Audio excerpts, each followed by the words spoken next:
As you hopefully know by now, there's going to be an open beta on PC and PS4 this coming weekend starting July 28th, running through August 1st. This is going to be the final open beta, the final beta period before the actual game releases on August 8th. Now, with that being said, they have finally released some patch notes to go along with this beta. Patch Notes 0.4. This can be found on the Lawbreakers website. I'll leave a link to this in the description down below.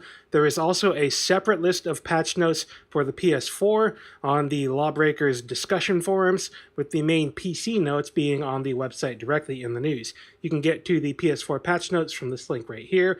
It was kind of hard for me to see this at first, but fortunately, I did find it. Unfortunately, there's not really a whole lot of difference in what they say in here. You would expect that for the most part, these patch notes would be the same in terms of balance and character changes and things like that, which is pretty much the truth. These are all going to be the same. The things that I didn't see in here, though, were changes to the UI and user experience that are going to be specific to the PS4.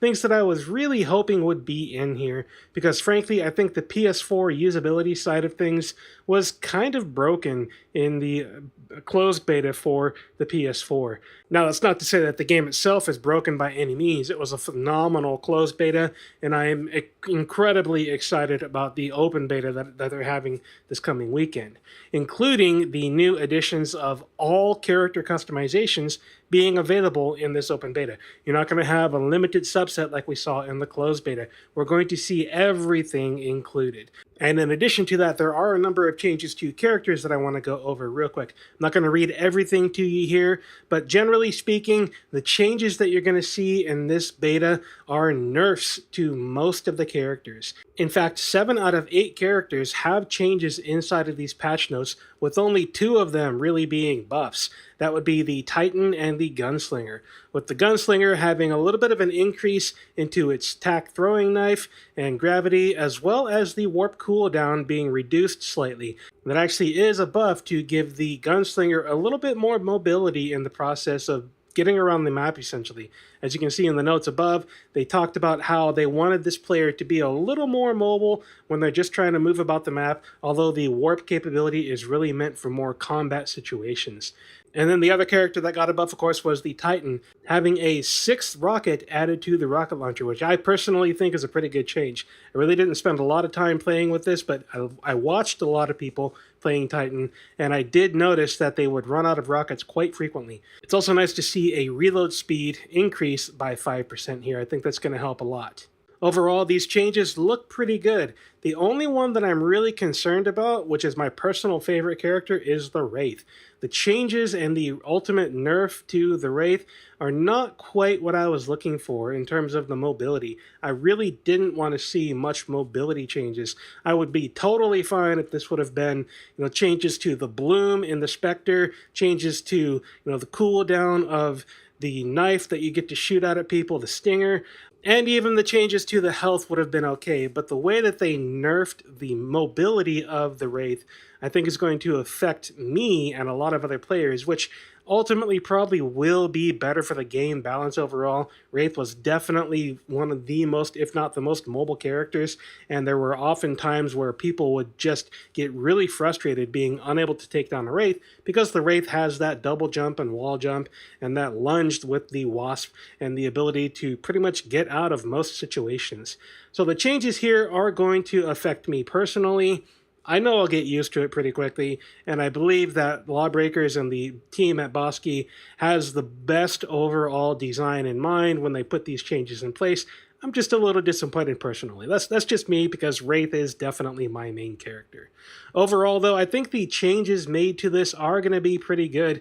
There actually was a small buff to the Vanguard as well, which I totally forgot about.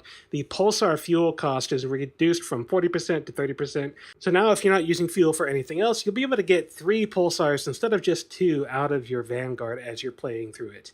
There are some good changes overall to the rest of the game. Matchmaking, I think these changes are going to be incredible, especially now that we're going to have a lot more players in the game. And these are the same changes on the PS4 as well as on the PC. They are basically getting into matchmaking, skill rating, and adjusting things accordingly. Instead of just looking at your win-loss ratio and doing matchmaking based on that, they're also going to look at your personal skill when going into quick matches. And then when you are playing with a team, they're going to have some additional buffs for the team play to say that, hey, you're a team, you're going to be able to play better because you're going to be more coordinated and be able to do call-outs and things like that, which is going to dramatically affect how well you play. So the overall changes to the matchmaking, this is going to be good stuff. I'm really excited about this. The maps have had an overall polish just to get some bugs fixed in them and have some slight improvements. There's going to be some additional known issues. I want to switch over to the PS4 side specifically for this, even though it's a little more difficult to read. But there are going to be some additional known issues in the game. This is a fairly extensive list of things that, frankly, I think are going to be kind of annoying in the open beta here. But ultimately, I am not terribly concerned about these kinds of usability annoyances.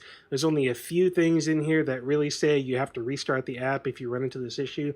Most of the time, it's just like, well, okay, that was annoying, but I got through it and I'm still able to play the game. In the end, it's the gameplay that really counts. And based on the already amazing gameplay and experience that I had inside of the closed beta, I don't expect there to be any real significant gameplay issues in this open beta. So that's about it for my summary of these patch notes. I do want you to go and read the rest of this for yourself. I don't want to cover all of this. I don't want to just read it to you because you can read this for yourself. But if you haven't yet played Lawbreakers, this is going to be the time. This will be your big opportunity to figure out whether or not you actually want to play this game. It's going to be an open beta from July 28th through August 1st, this Friday through this coming Monday. You'll see times and other information listed below in the comments. You can get specific times for when the servers will be going up and then going back down for this beta on the Lawbreakers website. I'll also post those down in the comments below. If you're excited about this game, if you already played the closed beta or any of the open PC betas, let me know what you think of these changes. Let me know if you think this is going to balance the game overall, or if there's anything that you would have liked to have seen done. I did notice specifically that they haven't touched the battle medic. Is there a change that you really wanted to see in the battle medic? I'm assuming that the data they have basically tells them that they didn't need to do anything to the battle medic for this particular patch. If you agree with that or disagree with that, let me know down below though. I would love to hear your thoughts on these patch notes, but ultimately I just want to get into the game on Friday and see how this game plays with these changes in place. I am especially looking forward to seeing what, if any, changes they have done on the PS4 usability and UI side of things outside of the gameplay. Thanks for watching this episode. I do look forward to seeing you in the no gravity zones from July 28th through August 1st for the Lawbreakers final beta, open beta on PS4 and PC. Thanks again for watching and happy gaming. Building on shotgun, so much rain. Full drop.